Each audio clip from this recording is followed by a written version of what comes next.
You're so good. I want to backtrack. Okay.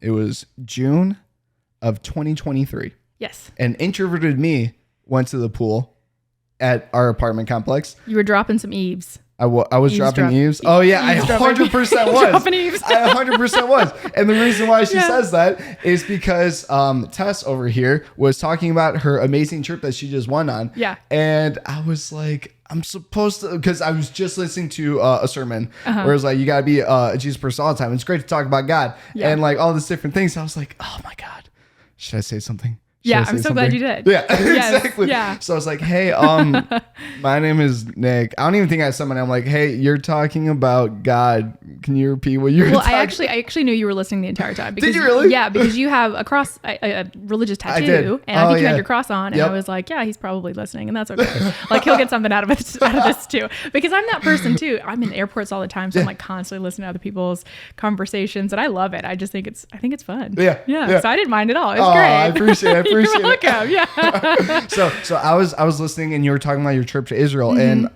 honestly, all right, how do I want to start this? First of all, Tess Hammock, thank you for being on. Thank you for having me. Oh my gosh, thank you so much. It's a pleasure. Thank you so much. Yeah. All right, so now that we got that out of the way, we just let's that was like the what's it called? It was like not the hint. It was like the teaser. Yes, thank you. Okay, You're welcome. So we just did the teaser. Really quick though, let's just start with who you are, what do you do for work, and then we'll go from there. Yeah. So my name's Tess Hammock, and nice to meet you. Thank you so much. It's like the second time I met you, so yep. I know, this is great. Yeah. Hey, listen, I enjoy it though. I'm so down to say, this is such a tangent, but my mom really raised me with this need to say yes because I don't want to miss out on anything. Ooh. And so I'm always like, yeah, let's do it. Let's do it. Sounds like, great. Yeah, full send. Yeah, just go for it. Yeah. It's gotten me into some real pickles, but it's also gotten me into some really cool places. And that's too. the best part. Yeah, it's really fun. But anyway, okay, so my name's Tess Hammock, and I actually do work in production, which is exciting. I have my own production company, Mom's Attic, which is really exciting. And there's a whole story behind the name and how that came to be. But right now, I am an on-air guest for QVC, which is the home shopping network. Super fun home shopping channel. So I will peddle some products for you, which is exciting. I'm actually heading up there end of the week. So I work out of Atlanta and Philadelphia. Oh. Which is great. So you're going to go to Philadelphia? Oh, yeah. I go all the time. Oh, yeah, cool. That's like, I'm always flying to Philadelphia.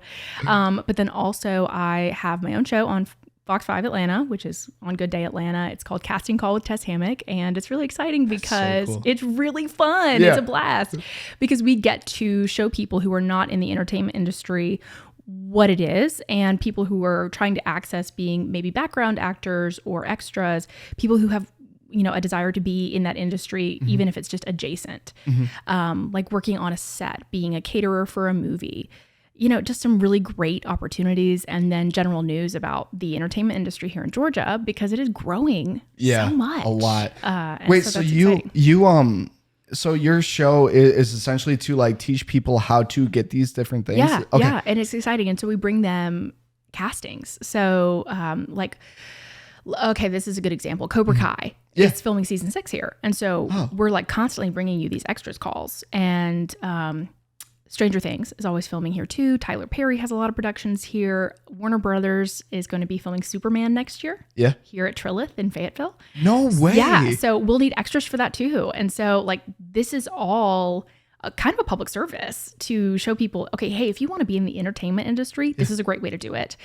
Starting as an extra, as background, and and then again with crew jobs, we didn't just want it to be people in front of the screen because it's so funny. The entertainment industry is like an iceberg.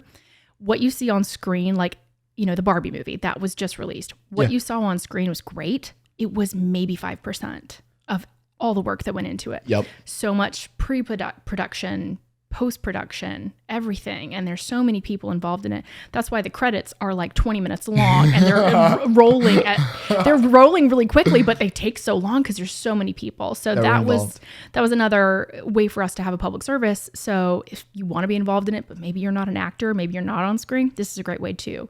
Yeah. How did you get involved in that? That's so fun. That gets a great question.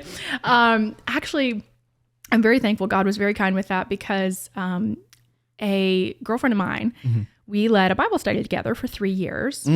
And her mother knew that I loved doing TV work. I felt very called to it my whole life, and used to do pre-service announcements in the show at my old church before I moved. And so, the Bible is really clear. There's a verse, and I don't know exactly what it is, and I'll look it up before you publish this. Okay, don't worry about it. But it says, a man's gift brings him before kings. Yes. And I really love that verse because God gifts you with specific traits and talents. Yep. And I think it's really special when you can fully lean into that and really work in it. And then it opens doors for you when you're leaning into your calling. Yep. And then you give the glory back to God.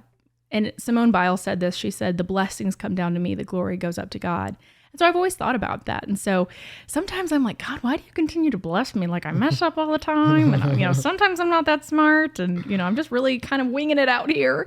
But yeah, so her mom knew, my friend's mom knew that I really wanted to do more TV work. I loved QVC, which was great, but I was trying to build my book and get more opportunities. And she introduced me to the manager of Fox 5, who was married to one of her best friends. Oh, yeah. Okay. And so it's just, it's telling people what you want to do and showcasing your gifts and being humble about it at the same time that people want to help you. Yes. I found that people really want to help if they can. Yep. I think that gives people a really good sense of fulfillment, maybe? Fulfillment, yeah. And that's why my word for 2024 is generosity, because I feel like I've built enough kind of up here. I'm always going to be building. Trust me, I'll never stop. I'm just hungry for more. But I think I've kind of gotten to the point now where I feel like I can kind of turn back and help people along the way. That's amazing. So, all right, friend's mom introduces you, person at Fox. Do they go to you and they were like, hey, do you want a job? Do they go to you and they were like, hey, show me your portfolio? And you were like, I don't have a portfolio yet. No, I had a reel, I had a resume. I went ahead and sent it to him. Did you go to school for this or? No, I didn't. I have an agriculture degree. Let's go. I have a degrry in cows and corn. Oh, I love it. From the best university in the state, That's in the land, the University of Georgia. Go Dogs. Yeah. I went to Kentucky. This is that's awesome. Terrible. Hey, we're both SEC, so that's good. That's right. That's really good. Okay. Agriculture degree. Agriculture degree. Yeah. Totally led to film production and whatnot. I know. It's not a far job, So how did you build that resume then? Were you doing side projects or how'd that go? Oh my gosh. Okay, Nick, we're going to be here for like 4 hours. Let's do it. No. So actually, when I was younger, I did, this is kind of how TV started. When I was younger, I competed in pageants. Oh. And so I was competing in the Miss America system, and you have to have a platform, which is kind of your community service that you do. And I didn't have one. I was like, I think 12 or 13. And I always liked dogs. I always loved animals. I always had a dog. And so I told my mom, I was like, let's go, volunteer for this dog rescue organization. And it was in my tiny little suburban hometown of Forsyth, Georgia, which is great, but it's teeny weeny. And so I think it was, like I said, 13, volunteer for this. And one day, one of the head volunteers came up to me and said, hey, we always get a spot on the local news for, Saturday morning shows. We show the dog, and then we talk about good pet ownership practices. Would you want to do that? And I thought, I was like, oh, I'm so special. I'm so great and well-spoken. No, it was because nobody else wanted to wake up at 5 a.m. on a Saturday. And of course, I'm like, yes, I'll do it. I was so flattered. And I was like, of course they want me. My mom hated me because I couldn't drive. I didn't have a license. So like, I was also volunteering my mom. This is amazing. Yeah, she was like, what did you do? But we had a great time. And we got some dogs adopted that way. Yeah. But I remember the very first time I did the weekend segment. It wasn't long. I think it was maybe 5 minutes. We went to the studio and I loved all the cameras and the lights. And it was a small local news station. It wasn't huge. Shout out to 13 WMAZ, straight from the heart. But I remember when the camera started rolling, it was like it just became this really natural thing. And I felt like it was a flow and it felt great. And I was a little bit nervous. Obviously, I was 13 going on TV. Yeah. I was not a child actor. So it was my first time. And then through that process, I did it all through high school. Nice. So basically 5 years. Oh, wow. Most Saturday mornings. You had film. Yeah. Okay. But it was funny. I don't have any footage of that time. Oh. I have not a one. I'm sure I could call, but gosh, I mean, we'd have hey, to go back. I promise I did this. Where's the footage? I don't know. I don't know where it is. I don't remember what days I was there. I'm sure I could look back and find it. But yeah, so that was kind of my introduction to TV, public speaking, and then decided not to pursue a journalist or broadcast degree because I had this picture in my mind of having to move to some armpit town in Kansas for a $20,000 job and be away from my family. Yeah. And I didn't want to do that. So you chose agriculture. So I chose agriculture. Actually, the full degree was agriculture communications. Oh, so okay, I was still getting a little bit of the comms degree. Get it right, Nick. Gosh. No, it's okay. I didn't say that at the beginning. You can roll it back. We have tape. But yeah, so after that, I worked in politics and government. Okay. Don't ask why. Okay. I actually got a fellowship in college. I worked in DC for a little bit. I was an intern on the Hill, which was really fun. And I think anyone and everyone should have some type of internship with either state or local government, just so you can kind of see what it's like. Okay. Yeah, just to see what it's all about. I think, to at least understand the political process a little bit is very helpful. Nice. So that's always good. I always encourage people to just take a summer, take a couple of weeks, or watch a really good documentary. Got it. Do that. I can do that. Yeah, you can do that. I know, an internship, but we're a little bit past that now. Went into politics and because my family has a political background, I've had some folks in my family who have worked either as come on, Tess, I can't talk. That's okay. Edit that out. I can't talk at all. That's great. I can barely speak English. Keep going. Yeah. But I had some family who worked in politics at some point or another on the state level, some on the federal. None were ever elected officials, actually, I take that back. My uncle was. My great uncle was public service commissioner in Georgia in like the 80s. It's like sweet. A long, long time ago. But I always thought, I was like, you know what, this would be cool. I could be a speechwriter. I could be like the press secretary at the White House one day. Cool. You could not pay me enough to do that job now. I know more. I know better now. We know too much now. We know too much. Gosh, they get ripped to shreds. I don't want that. I'm super sensitive. You could look at me sideways and I just start crying. Yeah, they hate me. Just like slowly sink behind the podium. Yeah. So that happened. And then I think this really goes into a lot of my faith story. So awesome. we can pause that if you want to and kind of set up for that question. Yeah. But yeah, and then it just kind of all rolls together, and then switched over during COVID, which was not my smartest move. Okay. But it was just the timing of things. Yeah. And then took an acting class. Okay. Because I was like, I'm home. I got a little money. Yeah. And I always wanted to take an acting class. I kind of always thought I might be good at it just because I had that on camera experience. I took it and I had a great time. It was super, super fun. But I didn't want to be an actress because that is a lot of waiting for other people to tell you yes. Yeah. So I was like, oh man, I don't know if I want to do that. And plus it was a little bit hard for me. It's difficult to kind of take on another personality. I'm not super great at that. And so I was like, oh, but I can be myself. I can totally be myself on camera. And that's way more fun. Yeah. So I called my acting teacher and I was like, you did a great job, but I don't exactly want to do that. Do you know maybe of someone who's doing hosting or MC work or, television broadcasting? That lets you be yourself more, right? Yes. Got it. Absolutely. Mm-hmm. So she introduced me to a guy, Blake Eason, who at the time was the host for the Braves. Whoa. Yeah, like the Atlanta Braves baseball team. That's so cool. I know. And he had a really cool gig. He would kind of take a mic and kind of go throughout the park and talk to people and just kind of be the hype person for games, which was awesome. Yeah. Blake introduced me to a lot of other people. I kind of got the ball rolling that way. Mm-hmm. And kind of the rest is history. And it kind of developed into my own production team, my own production company. And it was honestly God just being like, thank goodness you finally did what I made you to do. Now we can get started. So did this happen? Did you make your own production team prior to working at Fox? Okay. No. Okay. Oh, wait, no. Prior to working at Fox? Yeah. Yes. Got it. Yeah. So Mom's Attic has been around for several years. Whoa. Yeah. That's crazy. Years. So when did your production company start again? What now? When did your production company start? It started in 2021. Got 2021. Yeah. Nice. Yeah. It was really exciting. Cool. It's really exciting. I never really considered myself to be someone who could like be a part of the production process because I always wanted to be in front of the mic and in front of the camera. Yeah. Because I'm selfish. Yeah. But it's really, really cool to be a part of, film, television, commercial in every facet. And, one day my face is going to be like on the floor because I'll be old and wrinkly.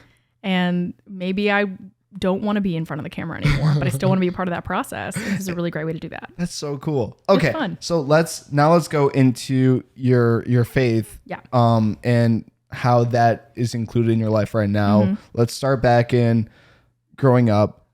Now you grew up in Georgia your entire life? Yes. Okay. Yeah. Bible Belt is what I've been told. Totally. Yeah. Okay. Yes. So was that something that was always part of your family, or is that some like how did that look? How did that work out? Yes. Thankfully, I grew up in a really great home. Mom and dad are still married. They are the cutest people. Oh, I love sweet. them so much. I was just with them this morning. It was wonderful. Got to see them. But both very involved in our church. Oh, okay. Growing up, dad was a deacon. He was always volunteering. Mom was on the worship team. Yeah. Always volunteering. We were in kids church every Sunday. Yeah. We went to youth camp. I mean, we were in it. We were like capital K Christians. Was it like a Christian church? What kind of denomination? Okay. Yeah, perfect. it was non-denominational. Actually, we had a woman as a pastor. Really? Yeah, That's which pretty neat. I never see now. And growing up with it, I never thought anything of it. Yeah. I was like, oh, cool. Yeah, it's Pastor Beth. Awesome. Go get it. Yeah. And then I realized, as I got older, I looked around and I was like, Wait a second. I was like, where is all Where the are the other ladies? Where's the other Pastor Beths? I don't see any. I know. But when we moved, I was about 10 years old. We Okay. moved from Conyers, Georgia, which is a little bit metro. We moved to Forsyth, Georgia, which it's a very suburban interstate town. It's right above Macon, which is a little bit more urban area. And then we switched to a fantastic church that Mom and Dad still go to. It's called Rock Springs Church in Milner. Awesome. It's in like the country. Like we joke that the zip code is EIEIO because it's so far out there in the country. I'm like, how does anybody find this? Like GPS cuts off like halfway through. It's so bad. But it's great. I love Rock Springs. It's awesome. All right. So your first church that you went to with Pastor Beth, and then EIEIO zip code church. Yeah. Was that always something that was fun for you? Was church ever? Okay. Perfect. Yeah. I was. When I went to college, I think a lot of people struggle with that because I viewed college as it's a finite time. And, I was in the Christian sorority, which was great. Really? And so, yeah. Oh, that's so cool. They do have those. I will say, the Christian fraternity was a little weird. Yeah, it's a little different. It was a little different, but the Christian sorority was great. And I met some of my best friends, and we are still best friends to this day. Cool. It's great. So that was kind of my faith outlet. Church was something that if I was there in Athens, I would go to. But if I wasn't in Athens, I would just be at Mom and Dad's church. Got it. Yeah. But it was always a part of our upbringing. I even have a video of me singing Happy Birthday Jesus in the Christmas church pageant. Let's go. Yeah. She was cute though. I was very nervous. So I guess in front of, with a microphone career started very young, I guess. Yeah, I feel, all right, you say like, that there was no footage of you, but it seems like there was footage of you. There is. It's in the archives. I saw it the other day and I got really emotional because I was like, if little Tessie saw what I'm doing now, she'd be so proud. Oh, that's awesome. Okay, so faith was always something that was included in your life and your family's life. You went to a not a Christian college, but you were part of a Christian sorority inside of college, which is so cool because I feel like college is like really when people's faith really starts getting tested, because even if you were raised a Christian and you went to church on Sundays, that was more so because your parents did it, so you were included in that, and it was just all you knew. So then you go into college and you have classes and you're living without your parents and you got a roommate, or maybe you don't have a roommate, but you're surrounded by a bunch of these different college kids all around the same age group as you. And then it's super cool that you were part of a Christian sorority, because from my experience, and I think especially growing so now, I feel like even the faculty doesn't necessarily have the same viewpoints of a lot of Christians, in the sense of like they have their own things, they're in their own world, and a lot of them aren't necessarily Christians. Yeah. How was, as you progressed through your journey, was there ever a point where your faith got tested, where there was a situation where it's like, hey, is this something that I want to continue pursuing, or am I just going to do my own thing?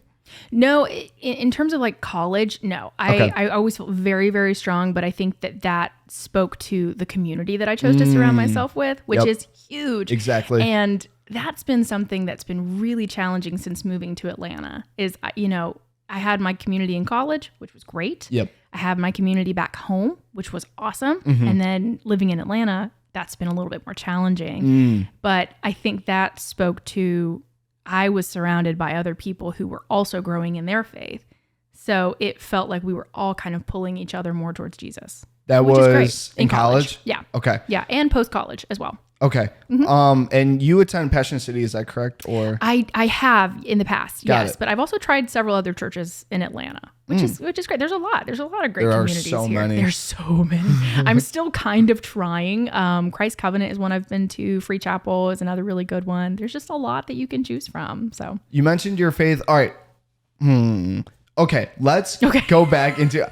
I have so many questions right now. This is how my brain works. I love it though. I always do too. So you're good. You're fine, Nick. Let's go back now into the teaser that I was mentioning before. Okay. All right. So introverted Nick, who was totally eavesdropping on Tess at the time, is talking about her trip to Israel and what happened. Can you go through how that started? Yeah. Can you go through what you saw? Can you go through I really want to know the story. Yeah.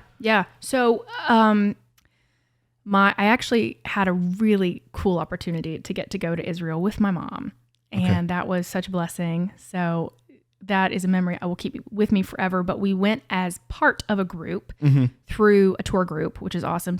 10 out of 10 recommended tour group for Israel, because it's as small as the country is. It's like the size of New Jersey, maybe smaller. Really? But it's still really big. Now, is this part of a church thing, or is this okay? Yeah. Okay. So my home church, Rock Springs, Yep. they scheduled it, and I think we had to make a decision like a year before we went. Wow. I don't like commitment that far, so I was like, I guess I'll go. But you know what? I didn't buy the trip insurance because I was like, no, you're gonna go. You're gonna go to Israel, and so we did. Yep. So after a very long plane ride, we landed in Tel Aviv, which is the capital of Israel. Okay. I think so. Please don't. If that's wrong, don't put it in the podcast. I don't know. Okay. I could Google it, but I'm not going to. If it's wrong, I'm going to put a little asterisk. Yeah, Okay, sorry. It wasn't. No, it's sorry, Benjamin Netanyahu. Anyway, so we got an opportunity to go. We were there for about 2 weeks, which was really exciting. It was really neat. I think the overarching thing that sticks with me is that there was so much I missed, because even being a Christian from the time I was born, right. Growing up in a Christian household, I got saved at 7 and baptized at like 7 as well. So I've been a Christian my entire life, but there's so much you miss about the Bible because you don't see it. And there's only so much that The Chosen can give you, which is a great show. But when you're there, when you're walking the terrain, and when you're experiencing the path when you put your feet in the Sea of Galilee, it is, I got chills saying that. That's really so cool. It's really cool. You get a totally different perspective of the Bible. And there are some things that actually aren't even said in the Bible that when you go and see Israel, you realize Jesus went through something like this, or the disciples experienced this. I can tell you right now, I think the disciples were pretty short because I'm looking at some of their houses and they're coming up to here on me, and I would have to duck the whole time. Yeah, Peter's house was like super, super tiny. That's crazy. But it was like there. Now all right, Yeah. I have a question. Was that like, oh, this is probably what Peter's home looked like? No, or was there that... was like the legit home. That's so cool. Which is where Jesus spent the 3 years of his ministry, and it was very close to the Sea of Galilee, which is great because if you look at Israel on a map, again, not very big, but Jesus walked everywhere. So he had to have routes that were doable. Yeah. So he would walk around the Sea of Galilee, and I think it's kind of misleading because the Hebrew word for sea and lake are the same thing. So the Sea of Galilee, so sorry to burst your bubble, the Sea of Galilee is actually like a really big lake. Okay. So it does feed into other bodies of water, but it's not this vast ocean that feeds into like the Mediterranean directly. So so that's just, again, it's a contextual thing that you wouldn't necessarily get unless you were there looking at it. So, Jesus had to walk around the Sea of Galilee. He had to walk up in the foothills and the mountains. And then he also had to cross the sea to get to all of these really, these towns that were located like all along the trade routes or all along the coast. And because, Jesus was also a fisherman. Yep. He had to fish a lot, and the disciples were fishermen. Yep. Everyone kind of was like their own little fishermen back then too. That would be cool. I would do that. Yeah. I'd be fishing all day long. That'd be so fun. It'd be so peaceful. Just like out there with a fishing rod. You're like selling. I want to go to Israel now. Oh, you need to. Yeah, Yes. I really want to go now. Yeah. Don't go during the summertime because it was super hot. Okay. Go during like March or something. So I go to Passion City. I think Louis was actually talking about this too. And when I was eavesdropping on you, explaining different things that was going on, it kind of made me think about what he was going through as well. I don't know if this is going to be a reminder. I don't know if you're going to know what I'm talking about, but you mentioned like going like in this like, I don't know if it was a tunnel or if it was like a cave or it was something like indoors. You know what I'm talking about, or no, not really? Okay, there's a couple of things it could have been. Okay. It could have been, it wasn't Via Dolorosa, was it? Maybe. Okay, the road that Jesus, like Yeah, Calvary. it was the road thing. Oh, okay. Okay, Yes, can you explain this? Yes, I sure can. Because it's really interesting when you go. So the city of Jerusalem is actually split into 4 quadrants. And what that means is that there is a Jewish neighborhood.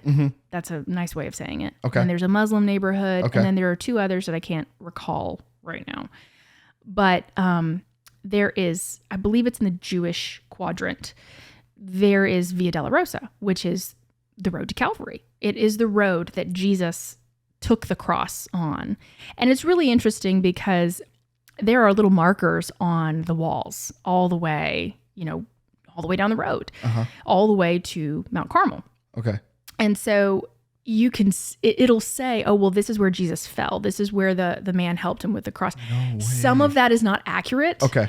But that is because the city was built on top of the road. So when Louis was talking about that, he went down underneath. That's what it was. Yes. And so you can do that. We didn't do that. We were such a large tour group. It is a very, very crowded area on top. But if you're down in the tunnels, you do actually get to walk the legit road. And someone like Louis would definitely have that opportunity. Yeah. Someone like me, probably not so much. Maybe I'll get that one day. That'd be fun. That'd be awesome. But yeah, and so some of it is kind of conjecture of this may have been, this might have been, but we do know that that is the road and that it was built on top of the actual road.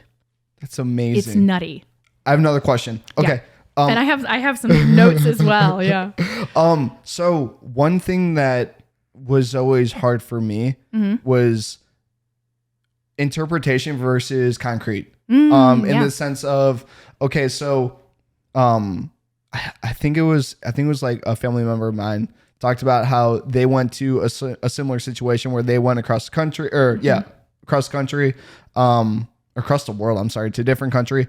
And they saw things that happened like during Jesus' time, right? But when I asked them like, oh, is that like really what it was? It was like, no, that was a replica, but it shows you what happened. Yeah. And I was like, well, that doesn't make sense. Like why, if it's a replica, we could just say like anything happened. I know. And like, yeah, exactly. Yeah. So one question that I had was for the Bible is basically, it's a bunch of different testimonies, but also it's documentation on different things, different places that existed during this time, right? How or why are there certain situations where even though this is talked about, there's these different buildings that were talked about, different landmarks that are talked about, and they're gone now. They don't exist anymore. What is the reason behind why all these things that previously existed just aren't here anymore? Yeah, that's a great question. And I'm not a historian, and so I'm taking a lot of what I learned and trying to put it in context today. The Romans were, let me start that over. The Romans were actually terrible people. Yeah. And when they took over any type of city or land, they took it down. They destroyed it. There was nothing that they wanted left behind. Got it. And so the Roman Empire was a big reason. It was a big part of that. But also, Nick, this was 2,000 years ago. Yeah. This was sometimes 4,000 years ago. And so you have to think about time will weather a lot as 100%. well. And also, one particular site, it kind of frustrates me at some point. I have a lot of friends who are Catholic, so this is not speaking ill of Catholics at all. Yeah. But the Catholic Church was commissioned. I don't know if it was the church, but there was a commission that Catholic crusaders, we'll call them, would go over there, find some of these historical spots and kind of plant there. Yep. What I have a little bit of an issue with is they say, oh, well, this is the spot where Jesus was born. And then they built a huge church on top of it that you have to wait in a 2-hour line to go down and see a tiny hole in their beautiful marble floor that you can't actually see down.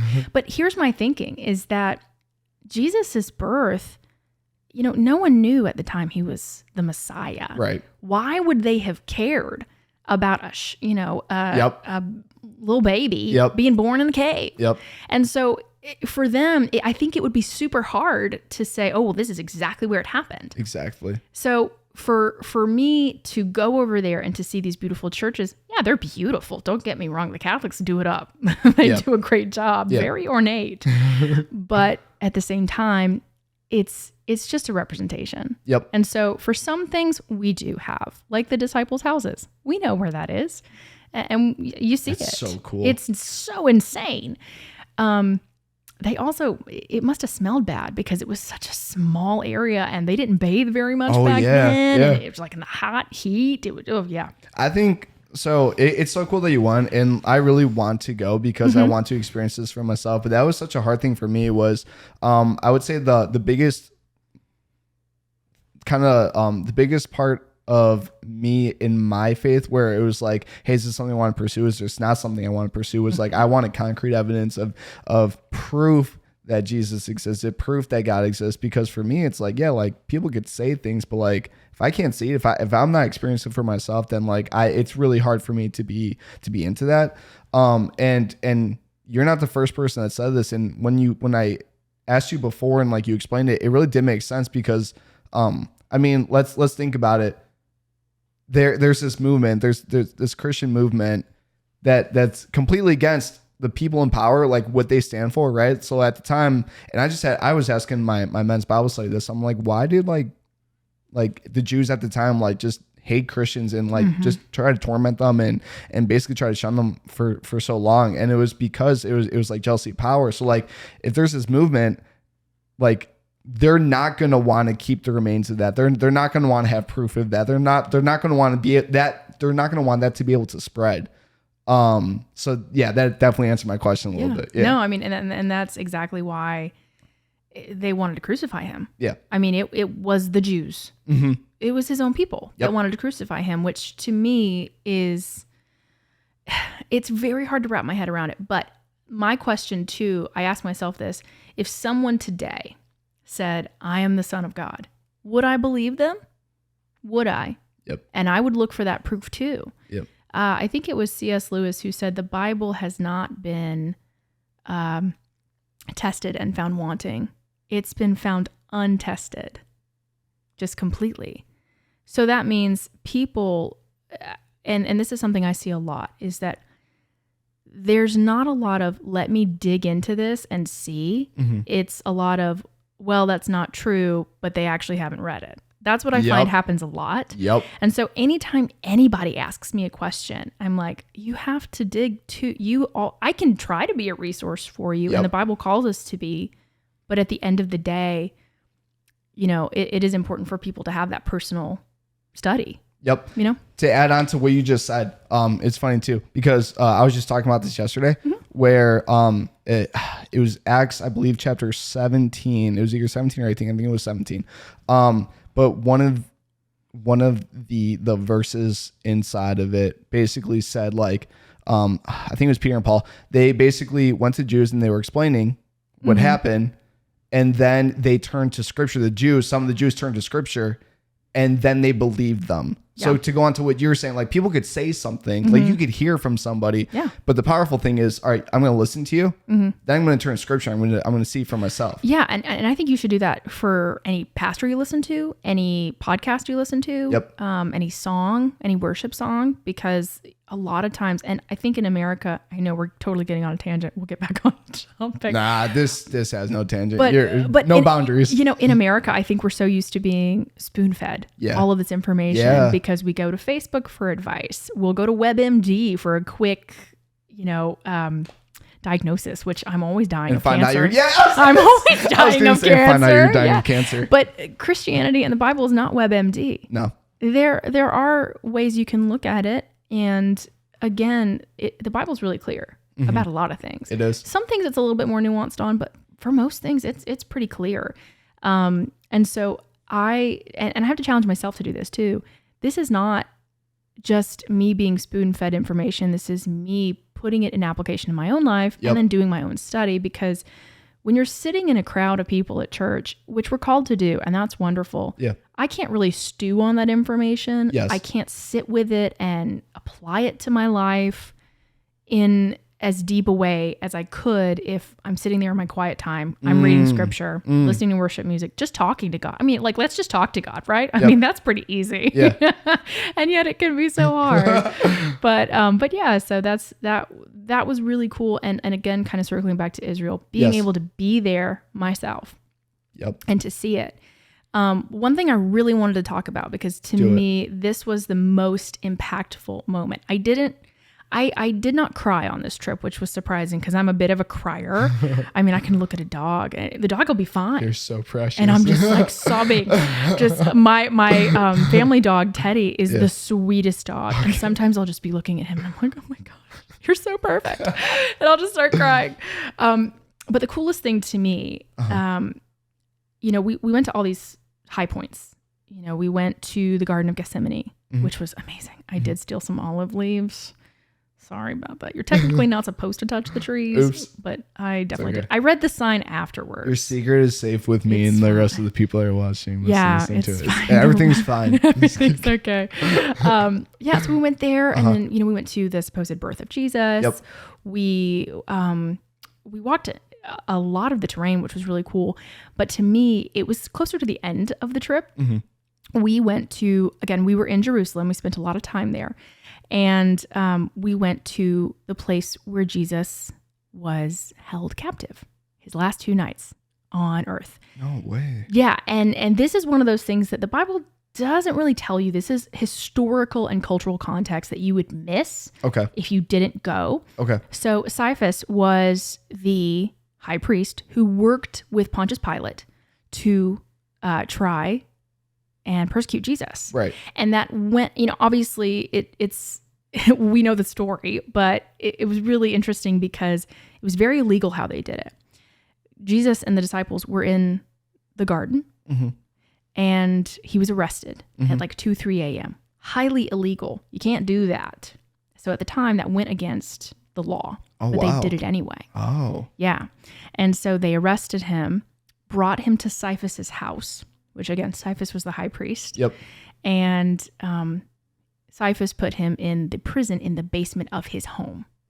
So what's cool about that? This dude had a prison in his home? Yeah, I know. I'm like, what kind of complex does this guy have? Okay. Yeah. So he has a prison. Dungeon. He did actually. And what's interesting, and I'll send you the picture of this. Sure, yeah. You can't tell too much from the picture, but when we think of prisons, what do you think of?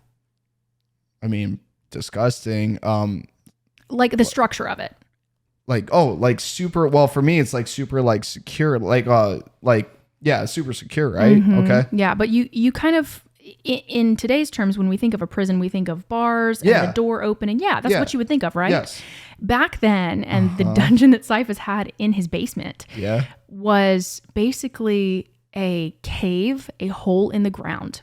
What? There was no way that you could get in and out of there other than, and this is how Jesus was put into this prison. Okay. There's a hole in the ground, and this is all rock. I mean, it's rock. It is dank. It is dark. Mm-hmm. It's just cold. Mm-hmm. There's a hole in the ground about this big. Okay. So, maybe 1.5 feet, 2 feet in diameter. Yeah. And they bound Jesus's hands with rope and lowered him down into that. It's about 10 feet down. Yeah, it's about 10 feet down. And what that showed me was that, because here's the thing, we always think about the worst part of it being, being tortured, being whipped, having to carry the cross, and then being nailed to the cross. Right. It didn't start with that. Nope. It started way before that. So he was arrested night 1. Mm-hmm. He was bound. When he wasn't even supposed to be. When he wasn't even supposed to be. Yeah. Very illegal. Mm-hmm. And then he was lowered down, probably not very nicely, into this dark, dank cave of a basement. And then they rolled a stone over it. And then you sleep there. There's no light that gets in there. And so that was night 1. And then they pull you back up. Yep. And then he went to trial, which of course was also very illegal. Yep. It was totally sped through. I'm just totally glossing over so many of the details, but it was a rushed trial and it was super illegal. And so then he was found guilty and then he was lowered back down. No way. Yes. So it wasn't just one night, it was 2 nights. And it's really interesting because I've been a Christ follower my entire life and I thought I knew the Bible, did not know that. Yeah. And so that was where he spent his last night on earth. And it is so fascinating because they have stairs now. You can walk down into it. Okay. And so my tiny group, it's not very big. Yeah. So my tiny group went there to the basement and we stood where Jesus spent his last night on earth. Wow. It was insane. And I was really surprised I didn't cry because it is very emotional. Yeah. I think the thing to me that was so emotional was that, and I'm such a wimp. I'm a wimp in like a lot of senses of the word. But if someone said, that's where you're going and that's where you're spending the night. Yeah. And you can only get there because we're going to tie your hands and lower you down. Yeah. And we're not going to be slow about it. We're probably just going to drop you 10 feet onto a hard rock floor. Exactly. That would be enough to make me break. Yep. That alone. But we don't really talk about that. And that was just the beginning of his crucifixion. Exactly. And that was a geographical, historical, and cultural context that the Bible doesn't really talk about. I wish I knew that. I had no idea. I know. I didn't either. It was amazing. This episode is about to be just learning from Tess Hammock, and this is amazing. No, okay, listen, I'm not a historian. I'm literally, if I'm wrong, email Signature Tours and tell them Andre told you, because Andre was my, he was our guide. He was great. Shout out to Andre. Shout out to Andre. He was awesome. Yeah. All right, so thank you for sharing that. Yeah. So all right, so that was just recent. That happened because of, was that the EIO zip code one? Okay, perfect. Yeah. All right, sweet. I want to get into your faith being tested. Now, you said it wasn't in college that it did happen, but was there a point? After. Okay. Yeah, it was after college. Do you mind talking about that? Yeah, I don't mind at all. All right. It's so far in the past now that it's not as raw. There's no sting with it. Yeah. So we're about to get pretty vulnerable here, and it's okay. Like, is that okay? Yes, yeah, okay. That's why I wouldn't bring it up if I didn't want to. So back when I was in politics, I started off as a lobbyist. Okay. Yeah, and politics is a tough business. It's tough if you're good at it. It's even tougher if you're not good at it. And, I think I was okay. I think it was fine. I was 23, just out of college, and I was kind of this assistant lobbyist, which was fine. That was a fine job. Wasn't making very much money, but it kind of got me into the political world. And then about 1.5 years, I think almost 2 years into that job, I got a call from someone who shall remain nameless. Yep. A statewide official. Okay. And they asked me if I wanted to be, because they knew I had a comms degree, albeit about cows and corn, but I had one. Let's go. And they said, do you want to be the communications director for this statewide office. And Nick, it was my pride saying, oh yeah, you should take that. I had no business taking that job. But when you're 24 and you get 100% pay increase, you get a title that, I mean, only a couple people in the state have. You're going to take it. And so I took that job and very quickly, probably within 2 months, realized I was not supposed to be there. Okay. And I'm kind of still like trying to work through all of like the little touch points. I had a pretty good team of coworkers. I had some that were very, very kind. Very, very kind people. People I still am friends with till this day. Okay. But I had a supervisor who, I don't know how to say this. It's not really so kind. Mean. She was not so kind. Got it. She was not so kind. And it was really my first introduction into someone who was truly spiritually void. Got it. Who had absolutely no respect for other humans, who, if you've ever seen the show House of Cards, which I don't recommend, it's a pretty dark show about politics. It was one of those situations where it was a calculating personality, and this is going to sound really kind of cringy and cheesy, but very evil. Very evil. And the environment was evil. And it was my first time ever experiencing that. And I'm a pretty happy person. You know, I growing up loving on dogs and doing pageants and then, you know, going to Georgia. I had a great time. Everything was pretty happy. And I remember being so tired all the time because I had a super long commute there in the morning. Work all day, long past 5, and then a super long commute back home. And turned to a lot of those coping mechanisms that a lot of people do. I started drinking more. I never struggled with alcoholism, but it was something that I kind of, it became a little bit of a crutch. Right. So I was drinking maybe a half a bottle to a bottle of wine a night. And then it got to the point where there's this one spot. So I grew up south of Atlanta. And so at the time I was living back home. So after college, I moved back home because I wasn't making any money. So I just decided to, you know, go back home and room with mom and dad again, which was great. Super, super excited I had that time. And they had just built the Peach Pass lane. Coming from the south to the city. So, as you do when you're a commuter, you try to make it easy on yourself. So I got the Peach Pass lane, and I remember there was a day about 6 months into this job when the Peach Pass lane had ended and I was merging back in, and that meant I was about to hit the city. I was coming up on the perimeter on the south side. And I remember having the thought, why don't you just put your car in cruise, unbuckle your seatbelt, and open the door and get out? No way. Yeah. I remember having that thought, and I didn't know where it came from. Now I do. And I thought to myself, would it kill me? Or would it just hurt really bad? Either way, I'd get out of work. I'd get out of having to go and be around that environment and that person. And it became a pattern. Every time I would get off the Peach Pass lane, this is 5 days a week. Oh my god. Every time I would have that thought, would it kill me? Would it just hurt? You can get out of your car. Just put it in cruise.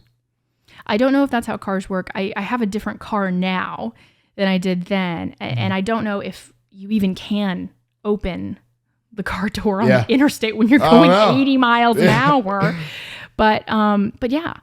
And I told my mom that, and I would cry every day when I came home. I didn't know how to get out of it because I didn't have another job lined up. And I started interviewing with other, political jobs because I thought, well, this is what I'm in. This is what you are now. Yeah. This is what I'm in. Like, let's just stick with it.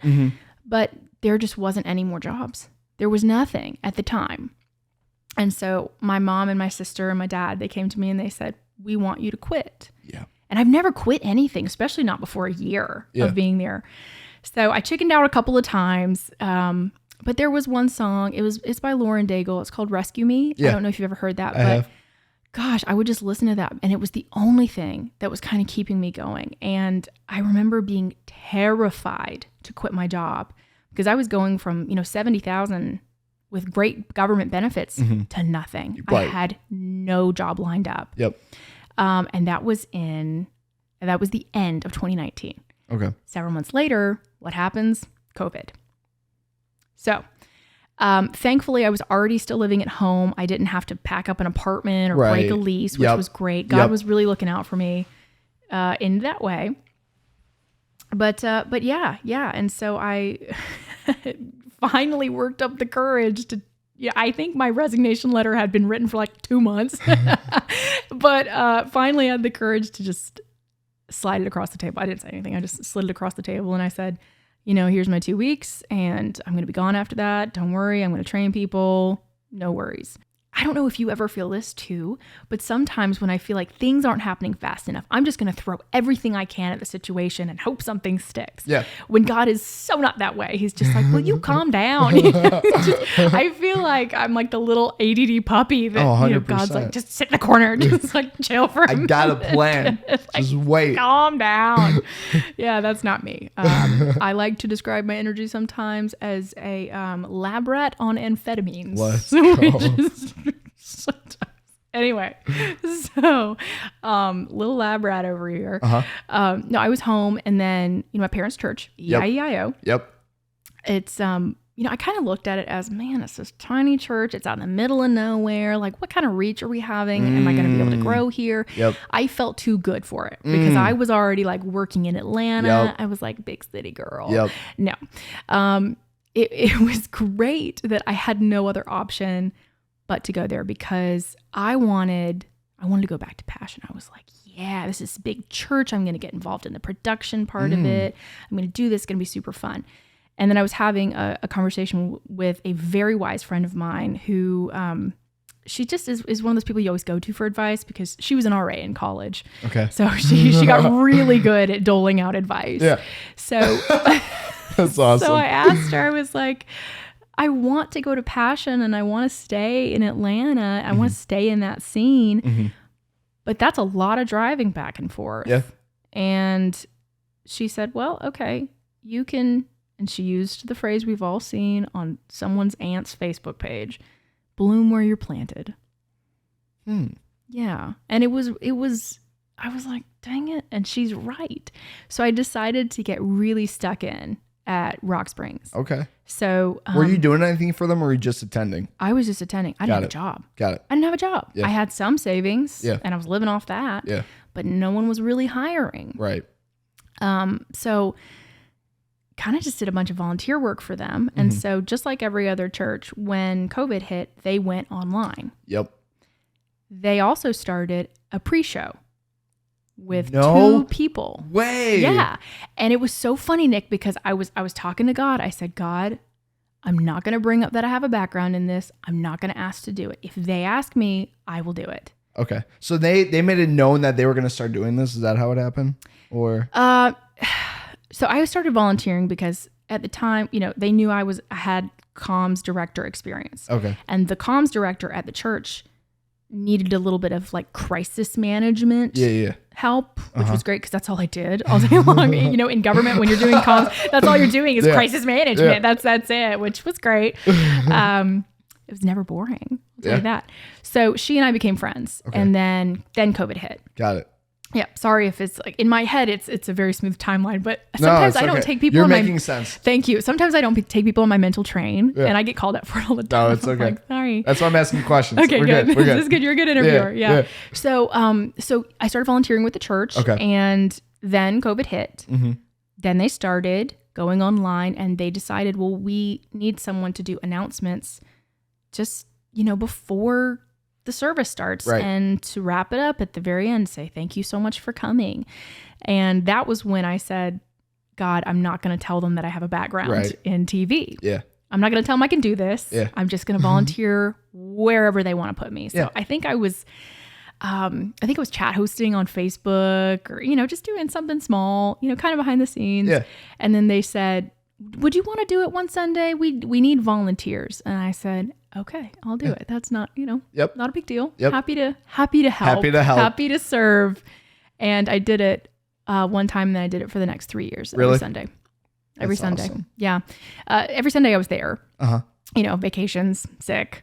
But that really reintroduced me to my love of production work. Let's go. And broadcasting. Let's go. Yeah. And so it's so funny because like there's these little, I won't even say little, there are these markers all along of God has gifted me in this way. And I always hate saying that because I'm like, it sounds not humble because it's a very public thing that I get to do. Yep. And it's something that I always wanted to do as a kid, but never really knew how because no one I grew up with was in that space. So we did pre-show. And then from there, it just kind of became like, hey, you need a production company. Hey, you need to really pursue this as a job. So I did. And now we're here. So. All right. So let's talk about this production company. Okay. Sorry, I was like, okay, we don't need to talk about this if you don't want to. It's okay. No, I'm just kidding. Go ahead. It's fine. All right, let's talk about this production company. Okay. So that, would you say, is not the beginning, but was that like one of the main things that really kind of ramped up where you are today? Would you say? Okay. Yeah. Can you discuss what it is exactly that you do right now in that aspect, and like how, I guess you kind of mentioned how it began with the Atlanta Braves situation, right? And then it kind of led into that. Okay. What do you do right now? Yeah. So it started as kind of on-air talent. So I kind of represent myself. I don't have an agent. Okay. Mostly because I don't want to split my money. Yeah. Why would anyone want to do that? Yeah. Why? Because I'm pretty resourceful. I can find things on my own. Yeah. Google. Google. GPT. Yeah, AI. Wow. I have so many thoughts about AI too. I'm not a big fan, but it was funny. I just listened to a panel at Sundance about AI in film, and I'm like, oh, man, this is how Skynet starts. Arnold Schwarzenegger warned us. Oh no. Yes, he'll be back. He meant it. So really, it started as I'm providing on-camera talent, voiceover talent, commercial acting, because commercial acting is really easy. Yeah. I usually get cast as a young mom, which is fun. I don't have any kids now, so it's kind of interesting. Kids usually, like, kid actors are not nice for the most part. Anyway, they're pretty standoffish, which is fine because their parents are like right off screen. but anyway, so so that's kind of how it started. Was like it was also just a business so that I could get paid. It was an LLC for me to get paid, and because you have to have that. Yeah. So that's how it started. Okay. And then the more people in the production space that I met, the more I was able to connect them with people. Like, let's say an organization, a nonprofit says, we need to make a commercial. We need a short film. Well, guess what? I've got a crew for that. So it really is kind of like a bridge builder now, which I love because I'm a little bit lazy. I don't necessarily want to be on set from 4 a.m. to like 8 p.m. So this is just a way for me to connect with my connections and any knowledge that I have to meet any need you might have in the production space. So if you needed to film a commercial, I'm going to look through my... Do you have like actors and actresses? Is that what... Yeah. I have that, but then I also have people who have all the film equipment who can do this. So yeah. And then... no way. It's really exciting, which is fun because I'm kind of lazy. I don't want to be doing the hard work, but I'll like tell you who to go to. Yeah, exactly. You're resourceful. It's being a resource. It's being what I kind of like to call a broker or a middleman. Yeah. Which is really nice because I want to give my friends jobs. Yep. But I also was the one who connected them with that. So that's a really great space to be in. And then not only that, but with Fox and with the show we have now, it is my intention to grow it and to be a part of the production process. And I'm also writing a new show, a documentary right now. On Fox? No, it's totally separate. And so being kind of a producer and a writer and potentially director, that's exciting too. And so all of this kind of came about in the last 4 years. And it was all because of the decision to quit my job. Yep. With no plan. Yep. With no plan. With no plan. So if you're thinking about quitting your job with no plan, just do it. Just do it. Full send it. Just be like, bye. This is your opportunity. This is your calling to do it. If you're waiting on a sign, this is your sign. Thank you. I appreciate it. You're welcome. You're welcome. So to add on to what you just said, I completely agree. I feel like it's so funny when you look back because I feel like a major part of this life, one is to spread the word of God, but two, absolutely, is to find what it is that God has equipped you to do, find what it is that God wants you to do with your life. And the pageants, all these different things that happened as you were growing up, I feel like it led to what it is that he already had planned for you. So like it's on us in order to find that, in order to find it for ourselves. Because he's not just going to tell us. He's not going to be like, hey, this is what you're going to do. And you're Wouldn't just that going be to nice? go. I wish it would have saved so much money, so much hardship. Like, just tell me what you want me to do, and I'll just go do it right now. Like, please. Yeah, exactly. But everything that, like, your story just leads up to exactly where you are today. Yeah. And now my question is, and you kind of hinted at this already, what do you think? Not necessarily the end goal, but where do you want this journey to continue going? Like, do you have a vision maybe that you see this portraying to go out to, or you see this going out to? Yeah. Well, it's funny. I was just talking this morning, and from a very selfish human standpoint, I want to win an Emmy and an Oscar one day. Yeah. I would love to do that. I think that'd be really cool. I think I can. Yeah. Not because I'm anything special, but because God opens doors, and that's really cool, but that's human recognition. Yeah. And like I said, I just got back from Sundance Film Fest, which is an incredible collection of... Can you explain that? Yes, it is. Gosh, wow. It's a huge festival. It's about 2 weeks, and it takes place in Utah. And it was started 40 years ago by Robert Redford. And it was a way for independent films to get seen. That's so cool. Which is really cool, because independent storytellers are those people who have a real story to tell. Yep. But maybe they don't have the backing of a Netflix or a Warner Brothers or a Paramount. But they do have stories to tell. So kind of like me. That's and you know, I love being on camera, but I also want to start that journey of being a storyteller behind the scenes. So that's kind of the spirit of Sundance. But now they also do panels. Kristen Stewart, who was on Twilight, she had 2 movies there, so she was there. Really? Yeah, a couple of people from some Netflix shows were there. Oh, cool. Which is really cool. You just see them walking around. And I was walking up the street because it's this really pretty mountain town in Park City, and it was snowing, and it was very quaint and charming. And then you see Will Ferrell walking down the street. No way. And you're like, wow, cool, yeah, that's neat. And then you remember how small you are, and you're like, no, we all put our pants on one leg at a time. Yep. So I have to remind myself of that. That's but in terms of the vision, I was talking before I went on this trip, and I was praying, you know, because I was a late applicant to get a press pass, and I didn't think I was going to get one. And I just kept praying. I was like, God, please, I would really, really like a press pass. That would just be really cool. And, you know, it would make me feel like, okay, hey, I'm actually supposed to be here. Right. And I did end up getting one, which was awesome. And I called my mom, and we prayed about it. And I said, Mom, more than anything, this industry, while so creative and beautiful, it can also be really spiritually void. Yes. And I said, more than anything, I just want people, every interaction I have, for them to see Jesus. That's amazing. Because at the end of the day, you can win all the Oscars and be totally sad. And you can have all the money in the world and be miserable. So, you know, what good is a little gold trophy sitting on your shelf if it's collecting dust and you can't take it with you when you die? Right. So that was my goal. And I hope I did it. I hope I, you know, treated everyone like Jesus would. We had a great time though. We, you know, went skiing and enjoyed the mountain, but learned a lot. So that's kind of what I just did.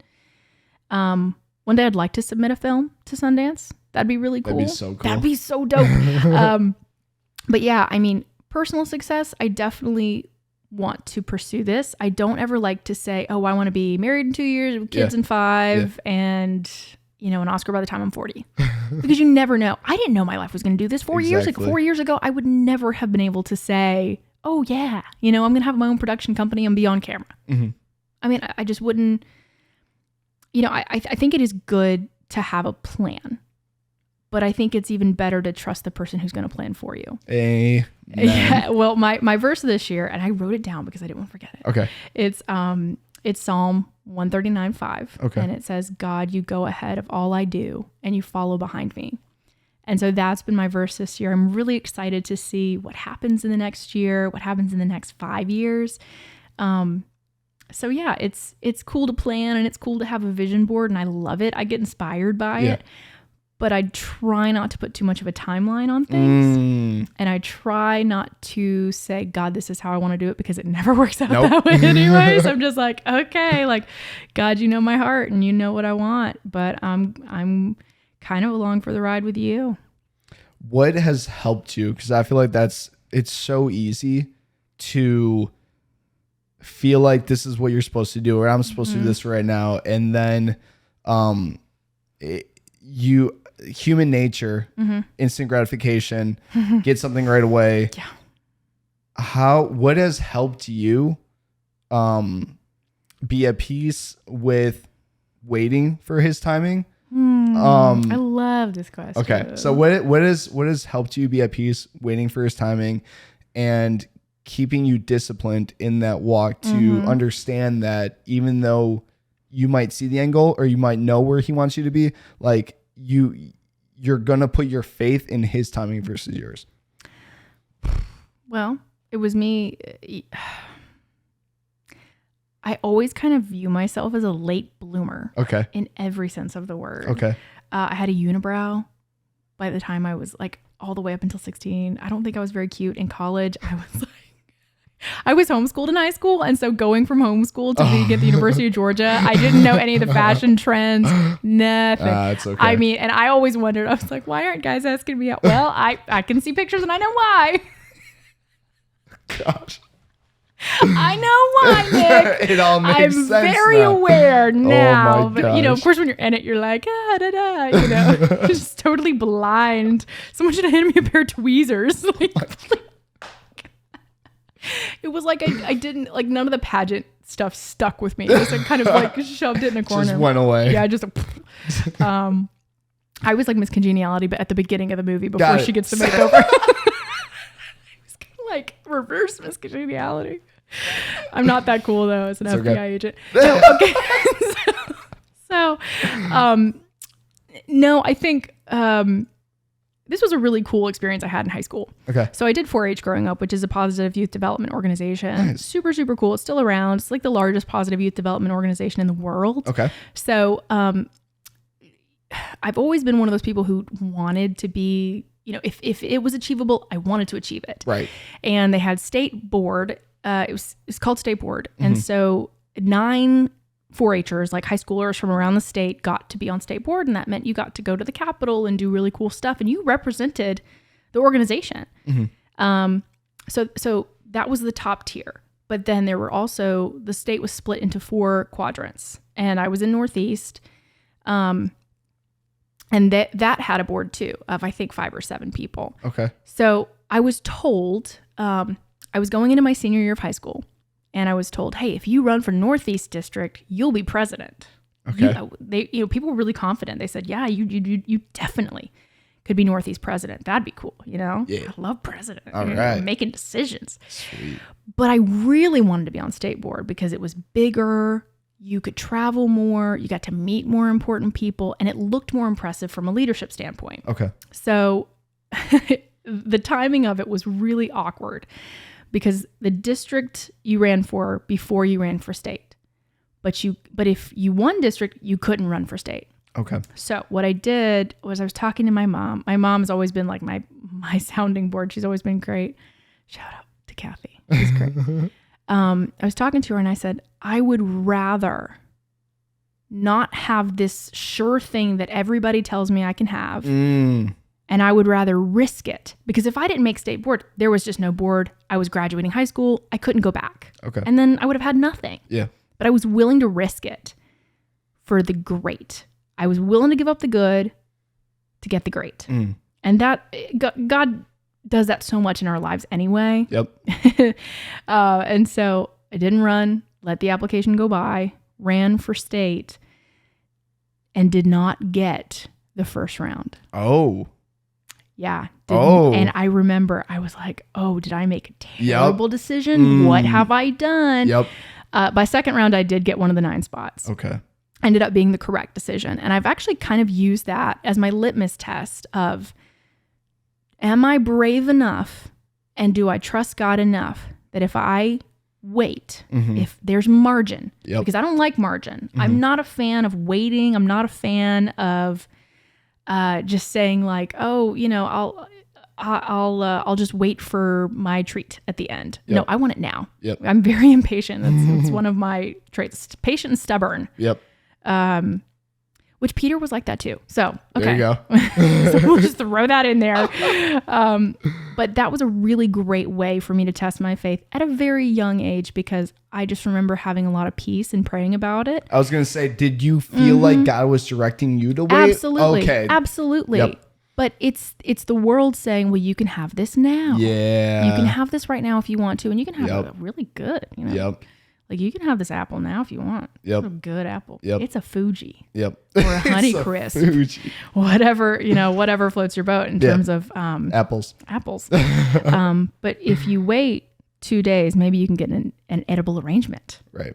Which is great, Yeah. because there's marshmallows and chocolate in that one, and bananas and lots of other things. But yeah, I think that's always been a very common theme, is waiting even when I'm presented with a good option. Yep. That could be used in relationships. Totally. Oh, this person's fine. They're okay. Yeah. Like there's nothing wrong with them. We could get married and everything's going to be, it's going And to it would be be okay. fine. Yeah. It's going to be and for fine. a lot of people, it is fine. Yeah. I don't want fine. No.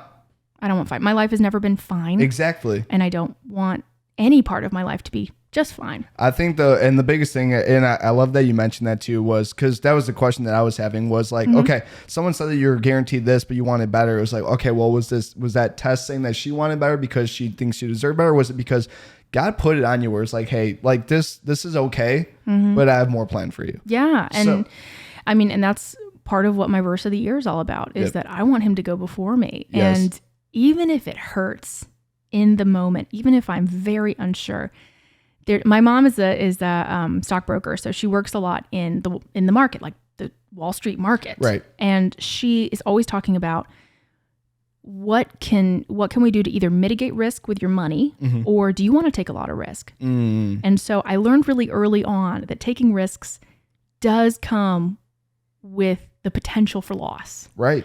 But it comes with the potential for incredible gain. Exactly. And so anytime you're thinking of a decision about, do I move to this city? Do I either begin or end a relationship? Do I take this job? You kind of have to weigh out those risks. And as Christians, we are very, very blessed to be able to say, even if maybe this is the wrong decision, because we don't always know, and we will I've made wrong decisions. Yeah. And we'll probably make a lot more. Yeah. One of my favorite authors, Andy Andrews, says, even if you make the wrong decision, you can make a different one. You can always make a different one, no matter where there's very few decisions in life, Nick, that are irrevocable. Completely agree. A kid is one of them. You got a kid, you can't really take that back. You can't really do that. Murder, you can't really take Can't that do back. that. Yep. Can't take that back. Nope. But you can always start over. Yes. And my parents have been really, really kind and allowed us to make mistakes and start over. And I think that they did a great job of showing us God's grace in that way, because God will never look at you and say, oh, well, you made a decision. And now, he does allow us to live with our consequences. Yep. But he doesn't ever say you're too far. Yep. So, and that's really been one of the themes of my life, in addition to giving up the good to get the great. When I used to live in Indianapolis. Cold, very cold up there. It was cold. Lots of snow. Yeah, there's snow. It's snowing right now. Yeah. When I got promoted the first time. I don't actually know what you do, Nick. I don't know what I do either. Okay. I'm a technical account Let manager. me interview you now, Yeah. okay? All right, sounds good. I'm a technical account manager for a company called Salesforce. Very cool. I know what and- Salesforce is. Yeah. Yeah, that's legit. Yeah. So I work with now I work with one company, but I used to work with multiple companies, and I was like there. You mentioned middleman. And it's funny because I was relating what I do right now to what you do. So Yes. I'm like I'm the middle person between my clients and our team. Love so that. the clients will go to me. I'll talk to them. I have that relationship with them, but I also have the relationship with our internal team as So well. you're smart and emotionally intelligent. That's great. Thank you. Yeah, you're welcome. So That's a hard balance to have. Yeah. appreciate it. When I first got that promotion, one of the benefits definitely at the time was you didn't really have to go into the office anymore. Oh, so nice. So I was used to going into then again, this was also like during COVID. It was kind of after COVID, but also like we weren't really being told to go into the office yet. Yeah. But like I wanted to solidify that. So I got this job. Good now for it's you. a remote position. I'm like, the first thing I said was, you know what? Thanks for the promotion. I appreciate it. I'm moving to Colorado. So I packed up all my stuff. I moved to Colorado. Are you like a hiker or something? Yeah, well, I love mountains. I Me love too, hiking. Yeah, I love mountains. I You love like a rock hiking. climber? Yeah. Okay, nice. Well, yeah. I mean, consider I don't do the whole rock climbing actual thing, but like I love like let me go to the highest point possible. Yeah. I want to do that. So let me So find a you're like a mountain. crunchy dude. Crunchy. What Like does that mean? granola. Like you. Oh my yeah. gosh. No, but I'll tell you what. I started running because I'm training for a marathon. Oh, very cool. And there's these like I'm so sorry. No, I know.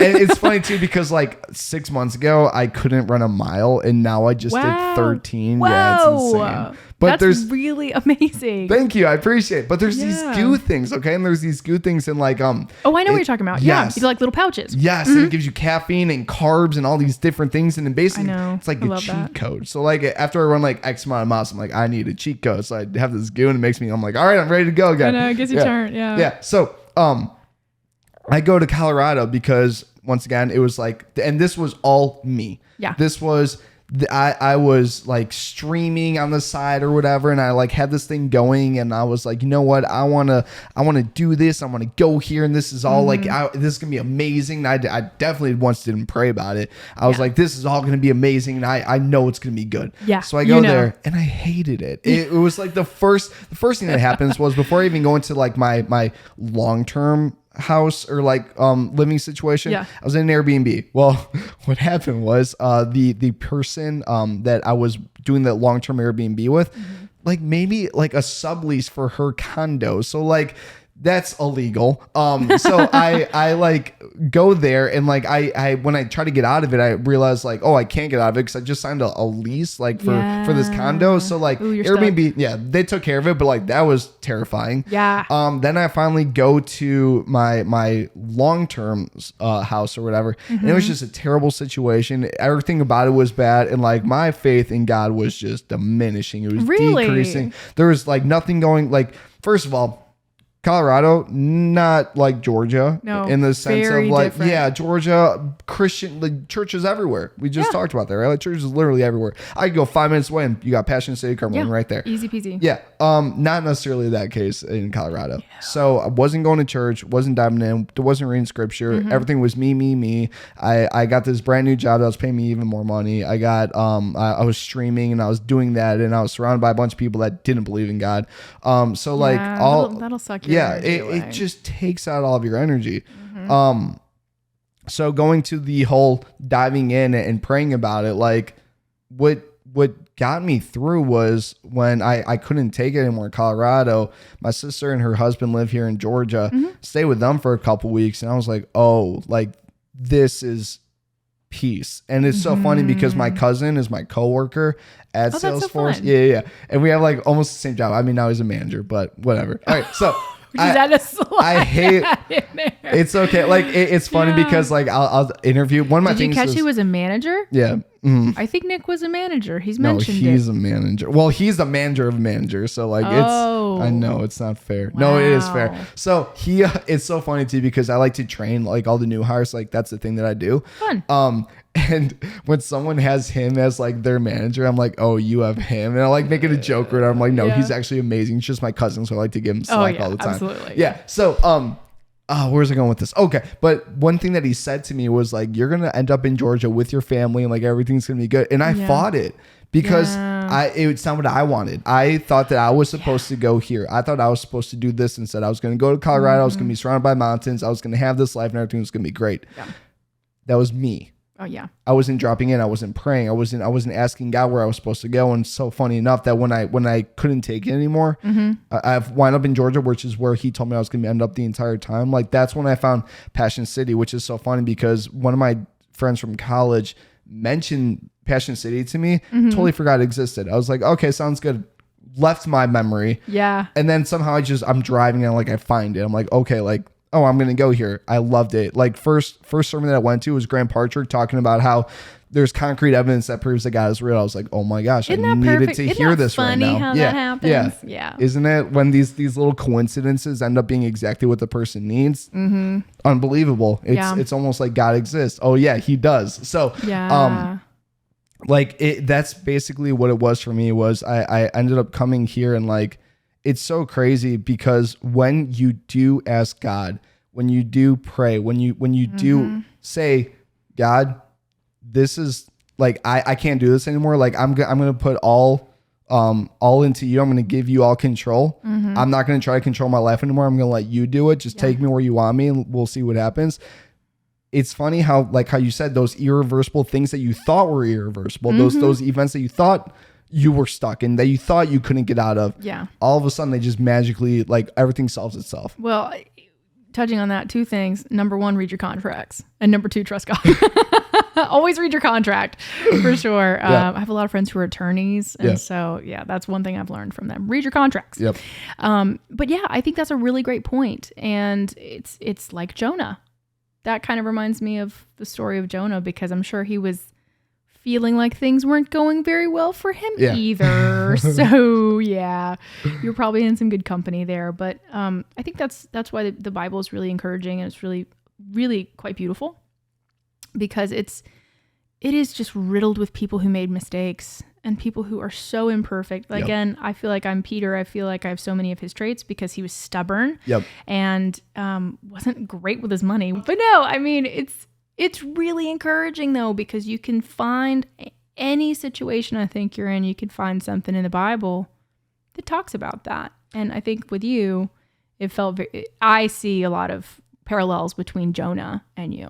Ben Stewart said something. I love Ben Stewart. He's my favorite bald man. He is. Oh, bald man. Okay, I like Ben Stewart a lot. Yeah, he's great. Yeah. But one thing that he said recently was like, "I'm gonna butcher this. I'm sorry, Ben. Okay. I'm sorry." But he mentioned, you don't necessarily need to be the hero. Like people think that we need to be perfect. People think that like maybe you were lost, or you were like lost and you found Christ, and now you need to be this perfect person after you find Christ. But like the only perfect person was Jesus. He is the only hero. So I feel like what he was trying to say was, people feel like if you don't live this perfect life, then you're lost, and that you're not maybe a true Christian, or whatever the situation is. Like, don't listen to that. Yeah, like, definitely don't. No, people make mistakes. That's what makes us literally human. And what the most important thing is you mentioned this before too, is like shame. Like, don't be shameful. Don't feel like you're lost. So like, continue down that path with Jesus. And yes, you're going to make mistakes along the way, but at the end of the day, like, just continue pursuing Christ, and good things are going to happen. I think you really fall into a trap of perfectionism when you view yourself as higher than you are. And I struggle with that a lot. I think I got past that when I just quit my job and didn't have any plans, because it showed me like, hey, guess what? You are replaceable. Yeah. And obviously God thinks we are so special, and there's nothing in the Bible that contradicts that.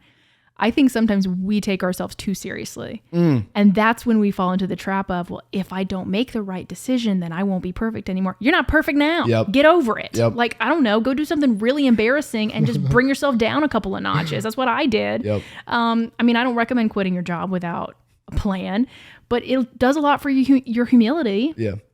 Your humility. But yeah, and it's funny. It's really funny that we bring this up. But I took an improv class. I take a couple improv classes because it helps so much with on-camera work. Yeah. And it feels like therapy. It's so fun. You just really get to let loose and just play. You feel like you're 5 again, which is great because you're laughing and you're just expressing yourself. And we don't do that enough. But my improv teacher, he always said, your choices are enough. And I like that, but I like to add on. Your choices in Christ are enough. If you can pray about it and you say, God, I'm going to make this decision. Yep. I'm one of those people. I feel like, have you ever seen the movie Finding Nemo? Yeah. Do you remember the scene when Nemo's like, I'm going to do it. I'm going to touch the boat. I'm going to touch the boat. I am that kid. I'm like, I one fin up. I'm like, I'm going to touch the butt. And I'm sure God rolls his eyes at me all the time. I think my guardian angel, I don't even have one anymore. He just he quit. He said, this kid, too much. Years ago. Too much. Yeah, it's been years. I've been flying solo with God. Yeah, just me. Just me and Big G.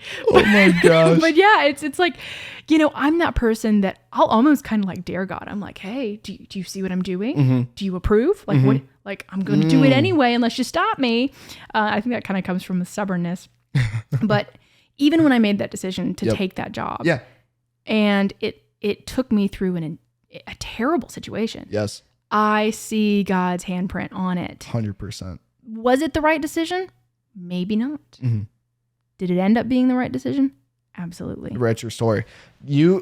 Once again, we both experienced different situations where maybe we did what we wanted to do. It was like, hey, you know what? It's my plan now. I love doing what I want to do. Yeah, I'm the captain now. And God is like, hey, you know what? Maybe you shouldn't be doing that. But you're like, no, but like that's free will. He allows us to make these decisions. Yeah. But the best part is when we turn back to him, he has the plan for us. And then we're going back on his path. Yeah. Yeah. And at the end of the day, that's all you can ask for. Yeah. Because that's the best place to be. Tess, thank you so much for being here. Nick. Thank you so much for joining. I really do appreciate it. Yeah. I feel like there's so much goodness inside of this that we could all get from. It's really good. Thanks for having me on. Absolutely. This is the Finding Faith podcast, and y'all have a good one. Take it easy.